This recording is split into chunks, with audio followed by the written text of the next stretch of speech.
ভুলেও আর কোনোদিন কাশির ওষুধ খাবেন না। আপনার যত পুরনো কাশি হোক না কেন, কাশিকে ঠিক করুন মাত্র 2 মিনিটে, তাও আবার ঘরোয়া উপায়ে। আপনার কি অ্যালার্জি জনিত কাশি আছে বা দীর্ঘদিনের বিরক্তকর খুশখুশে কাশি, সব রকমের কাশিকে দূর করতে পারবেন কোনো রকম ওষুধ ছাড়াই। তো চলুন জেনে নেওয়া যাক এটাকে আপনি বাড়িতে তৈরি করে 2 মিনিটের মধ্যে আপনার যত পুরনো কাশি হোক না কেন কীভাবে ঠিক করবেন।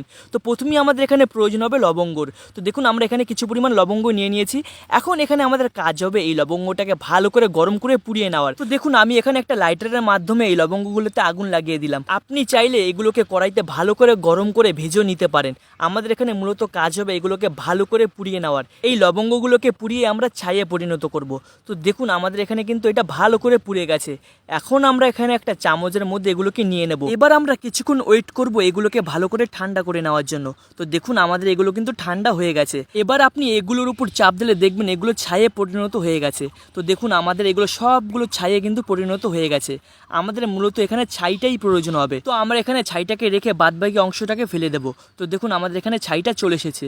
এবার আমাদের এখানে প্রয়োজন হবে 2টো এলাচের। তো দেখুন আমরা এখানে 2টো এলাচ নিয়ে নিয়েছি। এবার আমাদের এখানে কাজ হবে আমরা যে আগের লবঙ্গটাকে যেভাবে পুড়িয়েছিলাম এইটাকে সেম ভাবে পোড়াতে হবে, কারণ এর মধ্যে থেকে আমাদের ছাইয়েরই প্রয়োজন হবে। তো চলুন এটা করতে করতে আগের ভিডিওতে যারা যারা আমাদের কমেন্ট করেছিল তাদের নামগুলো বলা যাক। আসাম থেকে কমেন্ট করেছে রণধীর দেব, বাংলাদেশের ঢাকা থেকে কমেন্ট করেছে জাহাঙ্গীর রহমান, ওমান থেকে কমেন্ট করেছে আজাদ খান, আবার আসাম থেকে কমেন্ট করেছে সুমিত্রা সান্ত্রা। আপনাদের সবাইকে ধন্যবাদ আগের ভিডিওতে কমেন্ট করার জন্য।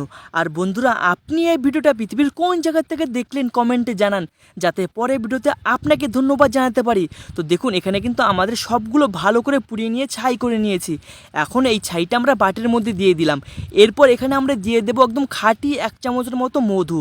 তো দেখুন আমরা এখানে মধু আর ছাই দিয়ে এটাকে ভালো করে মিক্স করব। বন্ধুরা আপনাদের কি বিরক্তকর খুশখুশে কাশি রয়েছে, কোনোভাবে কমাতে পারছেন না, এর জন্য অনেক রকম ওষুধও খেয়েছেন তাও কমছে না, আজকের পর থেকে আর ওষুধ খেতে হবে না। আজকের এই ঘরোয়া ট্রিকটা একবার শিখে রাখুন, আপনার কাশি ঠিক হতে চলেছে মাত্র 2 মিনিটের মধ্যে। তো এখন আমাদের এখানে প্রয়োজন হবে আদার। তো দেখুন আমি একটা আদা নিয়ে নিয়েছি। এর মধ্যে থেকে আমরা হাফ টুকরো আদা কুচি কুচি করে কেটে এই বাটির মধ্যে দিয়ে দিলাম। তো দেখুন ভালো করে আমরা এর মধ্যে দিয়ে দিয়েছি। এখন সবগুলোকে আমাদের ভালো করে মিক্স করতে হবে। কাশি কমানোর জন্য ভুলেও আর কোনোদিন ওষুধ খাবেন না। আজকে এই ট্রিকটা শিখে আপনি যদি টানা 2 থেকে 3 দিন এটাকে ব্যবহার করেন, দেখবেন আপনার চিরদিনের মতো কাশি গায়েব হয়ে গেছে। যতই আপনার ঠান্ডা লাগুক না কেন, এটাকে যদি আপনি খান আপনার কাশি ঠিক হতে বাধ্য হবে। তো চলুন এবার জেনে নেওয়া যাক এটাকে আপনি কিভাবে ব্যবহার করবেন বা কিভাবে এটাকে আপনি খাবেন। এটাকে আপনি রাতে ঘুমানোর আগে 1 চামচ খেয়ে নিন। এটাকে কিন্তু আপনি ডাইরেক্ট সাথে সাথে বানিয়ে খাবেন, আগের থেকে রেখে তারপর খাবেন না, তাহলে কিন্তু এখানে কাজটা ঠিকঠাক করবে না। তো এখানে আপনি ডাইরেক্ট বানিয়ে সাথে সাথে খাবেন। তো এটাকে আপনি ঘুমানোর সময় 1 চামচ খেয়ে নিন। সকালে উঠে দেখবেন আপনার কাশি গোড়ার থেকে গায়েব হয়ে গেছে। হ্যাঁ বন্ধুরা আমি ঠিকই বলেছি, এটাকে একবার আপনি ব্যবহার করে দেখুন, আপনার দীর্ঘদিনের কাশি ঠিক হতে চলেছে 1 রাতের মধ্যেই।